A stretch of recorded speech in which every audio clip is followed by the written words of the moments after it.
राम राम, जय हिंद। तो यूपीएससी की जब तुम तैयारी करते हो तो एक कमरे में तुम बैठ के तैयारी कर रहे हो, अपने गांव में बैठ के तैयारी कर रहे हो, और वहाँ से तुम कहाँ पहुँचते हो? मंत्रालय में। वहाँ से कहाँ पहुँचते हो? कोई जिला संभाल रहे होते हो। तो हम यहाँ पे ये चीज़ क्यों बोल रहे हैं, क्यों डिस्कस कर रहे हैं?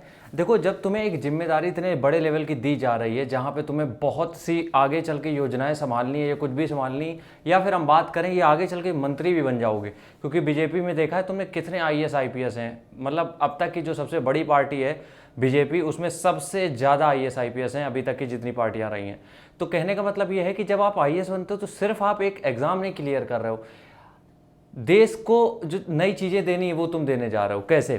सबसे पहली बात, अगर हम मान लेते हैं कि आपका किसी आईएएस अच्छी पोस्ट पे हो गया और आप डीएम बनते हो, आगे चल के तुरंत तो नहीं बना दिया जाता है, तो फिर आप एक जिले को संभाल रहे हो, इसका मतलब बहुत सारी चीज़ें जिले में आप ठीक कर सकते हो। उसके बाद अगर आपको कोई मंत्रालय दे दिया जाता है या फिर कहीं पे सचिव, सचिव तो बहुत आगे जाके बनते हैं खैर, लेकिन फिर भी मंत्रालय में बहुत सारी पोस्ट होती हैं, ठीक है। तो वहाँ पे कई सारी जो प्रधानमंत्री की योजनाएं होती हैं, जिसमें उनको एक डिबेट, मतलब अपनी चीज़ें पेश करनी होती है कि ये मॉडल ये इस तरीके से बनाया जा सकता है या इस तरीके से चीज़ें लोगों को दी जा सकती हैं।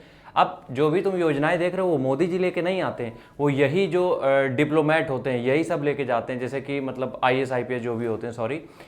उसके बाद अगर हम बात करें तो सबसे बड़ी चीज़ होती है कानून व्यवस्था। आईपीएस की जो पोस्ट आपको दी जाती है, आप सुपरिटेंडेंट ऑफ पुलिस बनते हो, उसके बाद आपकी पोस्ट बढ़ते हुए आप आईजी डीजी तक पहुंच जाते हो। तो कहने का मतलब यहाँ पे ये है, हम सिर्फ एग्जांपल दे रहे हैं, लेकिन हम बताने की कोशिश यार ये कर रहे हैं कि जब ये पोस्ट इतनी बेहतरीन है या फिर हम कहें इतनी बड़ी पोस्ट है जो कि तुम्हारी नहीं, तुम्हारे पूरे गांव की ज़िंदगी बदल सकता है, तो जाहिर सी बात है इसमें मेहनत अपरंपार लगनी है। समझो मेरी बात को। तो जब तुम्हें किसी चीज़ का इतना एक्सट्रीम लेवल पे वो मिलने जा रहा है कि तुम एक किसी जिले को संभाल रहे हो, तुम्हारा नाम लिख के आएगा डिस्ट्रिक्ट मजिस्ट्रेट, ठीक है, समझ रहे हो मेरी बात, जिला अधिकारी, तो ये बड़ी चीज़ हो जाती है। तो इस बड़ी चीज़ को लेने के लिए अगर वो सेक्रीफाइस नहीं करने पड़ेंगे तो उसका मज़ा भी नहीं आएगा। तो अगर तुम्हें ये लगता है कभी भी कि ज़्यादा मेहनत करनी पड़ रही है, तो उस समय खुद को ये फील कराया करो कि इससे थोड़ी और करनी पड़ेगी। क्यों?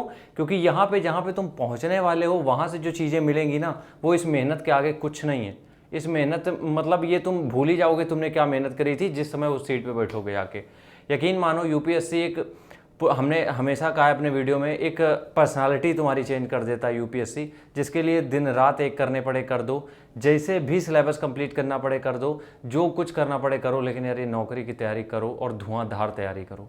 यकीन मानो इससे ज़्यादा मज़ा नहीं आएगा, कभी नहीं आएगा चीज़ों में, ये हम लिख के दे सकते हैं, क्योंकि तैयारी इतनी बेहतरीन है। 2 साल जो तुम्हें घिस के लगाने पड़ते हैं ना, उसके बाद जो तुम्हें एक नई तुम्हारे अंदर एक पहचान बनती है, वो बहुत अल्टीमेट होती है। और वो जो एक जब उस पीडीएफ में नाम आता है ना, भले रैंक ना आई हो, हम रैंक की बात नहीं करते, लेकिन उस पीडीएफ में नाम होना ही बहुत बड़ी बात होती है। जब वो रैंक में नाम आएगा ना पीडीएफ में, तब तुम्हें ऐसे वैल्यू समझ में आएगी, जो तुमने सेक्रीफाइसेस किए थे आज सब वर्थ इट है।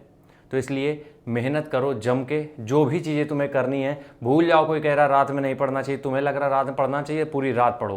तुम्हें लग रहा है 8 घंटे में नहीं कवर हो रहा है, 15 घंटे पढ़ो। अपने हिसाब से शेड्यूल को तुम अपने हिसाब से ढालो, लेकिन मेहनत करो, क्योंकि यहाँ से तुम्हें बहुत कुछ बदलने वाला है। राम राम, जय हिंद।